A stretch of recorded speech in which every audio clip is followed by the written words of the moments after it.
Саламатсыздар дагы бир жолу урматтуу кесиптештер. Биз түшүнөбүз, биз билебиз. Жогорку кеңеш курамы кандай экенин, кимдер кандай милдет менен келгендиктерин, кандай убадалар бар экенин билебиз. Бирок ошого карабай, Исхак Абсаматовичке бүтүн Кыргызстан фракциясына ыраазычылык билдирем. Бул эмне максатта коюлуп атат? Биз реалдуу карайбыз турмушка. Эмне максатта коюлуп атат? Биринчиден, альтернатива жок болуп калды деген сөз болбош керек, бул бир. Экинчиден, калдайган Кыргызстандын калкы азыркы жогорку кеңештен өтө чоң үмүт кылып отурат. Мен эч кандай күмөнүм жок, баарыңыздар кече шайлоодо сиздер үчүн иштейбиз, сиздер үчүн даярбыз, сиздер эмне десеңиздер, жаңы келген келиндей болуп кызмат өткөнгө даярбыз деп убада берип келдик. Тилекке каршы шайлоо бүткөндөн баштап кандай иштердин жүрүп аткандыгы боюнча кабарыбыз бар. Кай жерде жыйналып атат, ким жыйнап атат, эмне максатта жыйнап атат, баасы канча болуп атат, комитеттер кандай болуп атат, орун басарлар кандай болуп атат, баарын көрүп турабыз. Мен биринчи, экинчи чакырылыштагы жогорку кеңеште депутат болуп жүргөндө дал сиздердей болгон депутаттар болуп турган. Арслан Касымакулович билет. Мен урматтуу коллегалар, сиздерге эмес, мен келечекке кайрылып атам деп сүйлөйт элем. Мен келечектеги урпактарга кайрылып атам деп. Бүгүн мен сиздерге колумдагы мынол калем деп көрсөтсөм дагы, жок бул кашык деп добуш бересиңер, аны билем дейт элем мен. Себеп жогорку кеңеш ошондой кызмат өтөйт эле. Натыйжада ушул жерге келип отурабыз. Мына ушул зал, ушул трибуна, ушундай адилетсиздиктен жогору жакка ким келген болсо куп деп колун куушуруп, азыр чыкканда дагы кеттик десе 20сы кетип, келдик десе 20сы келгенде, ушундай болуп айдалып барып, айдалып келген парламент эле. Тилекке каршы ал кезде өтө сабаттуу өлкөнү башкарган кишилер, Турдакун Усубалиевич, Абсамат Масалиевич сыяктуу азаматтарды дагы көпчүлүк укчу эмес, себеп жогору жактан ошондой буйрук берилчү. Бир мандаттан келген кесиптештерге кайрылам. Азыр Исхак Абсаматович абдан туура айтты, биздин бир гана жетекчибиз бар. Бул бизди шайлаган эл. А жогорку кеңеште жетекчилер көп болот.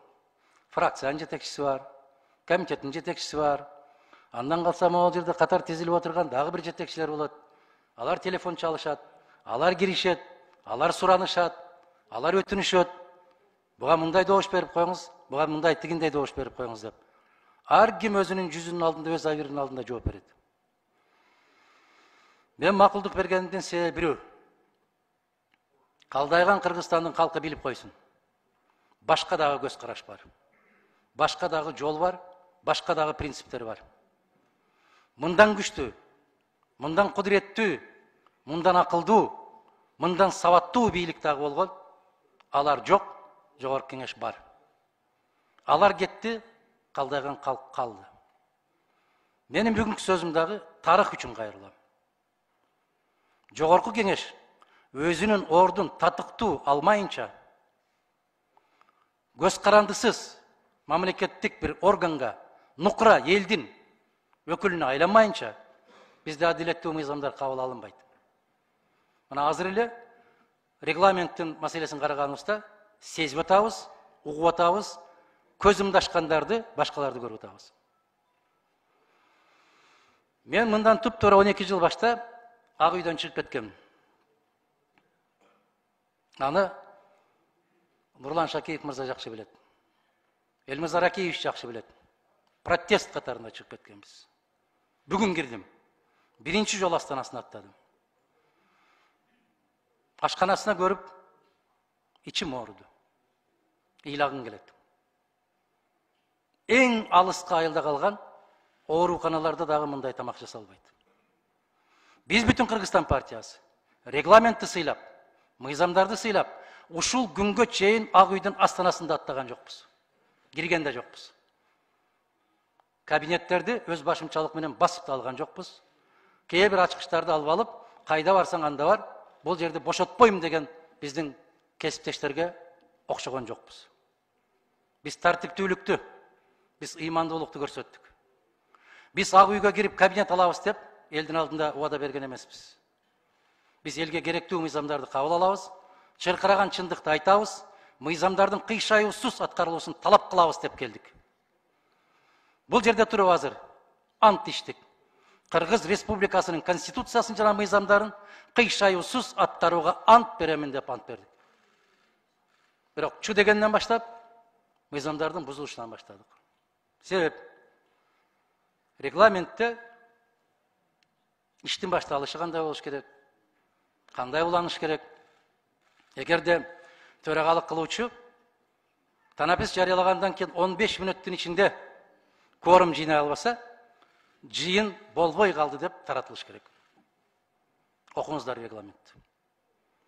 Биз улуу урматтуу фракцияны 50 мүнөткө жакын күттүк.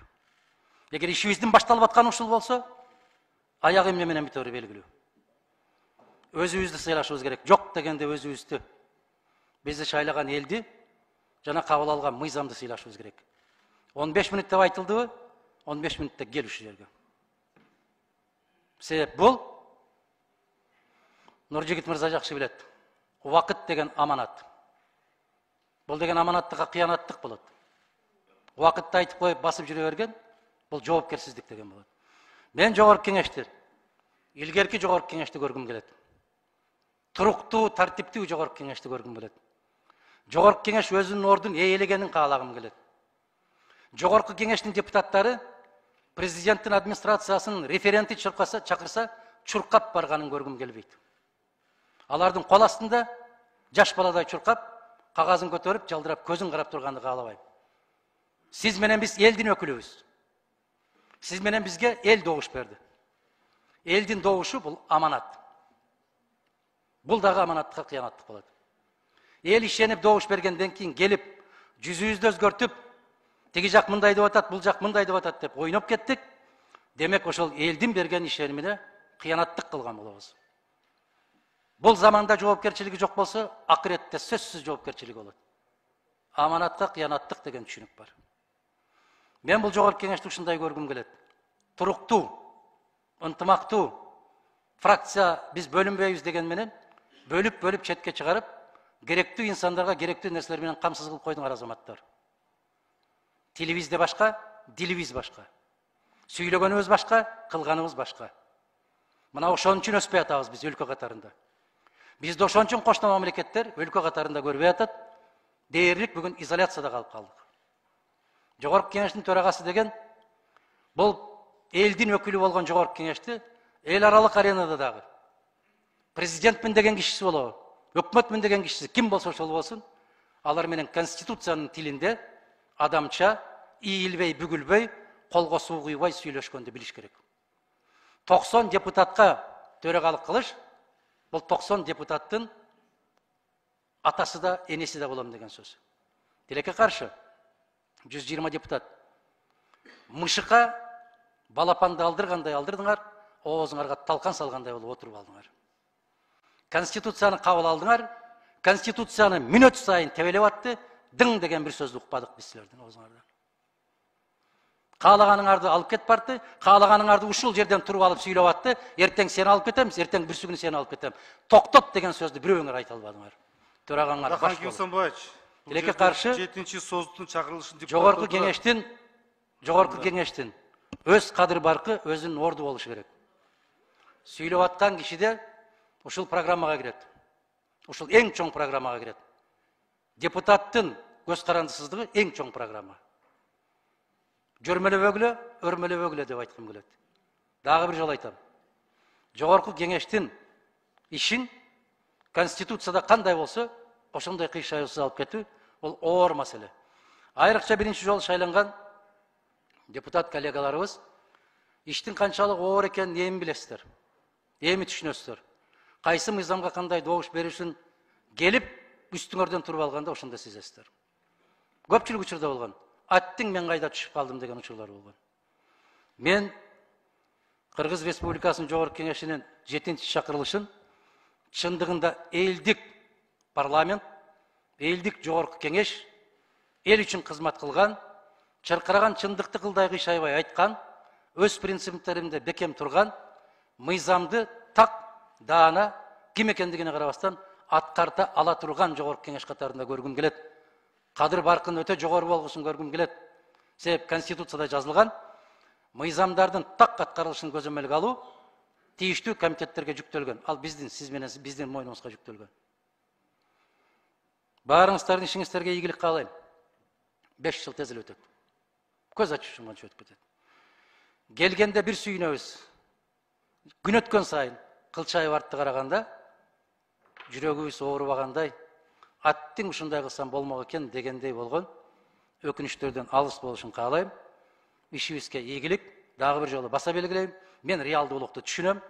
Кандай болуп жылуу сөз айткан менен бөлүнгөнүбүз бөлүнгөн, быркыратып, чыркыратып, мына ошол жападан жалгыз бүтүн Кыргызстан партиясы ушул мүнөттөргө чейин кабинетсиз олтурат. Мына силердин ынтымактуулугуңар. Мына силердин баарына тегиз мамиле жасагандыгыңыздар. Bunday болбойт. İşibizге ийгилик болсун. Жараткан Аллах адилеттүүлүктүн жолунан адаштырбасын. Аман болуңуздар. Рахмат, бул жайга отуруңуз. Урматтуу коллегалар, суроо жок өтөлүкпү? Табло процедурный. Суроо жок, жазылыңыз компьютерге.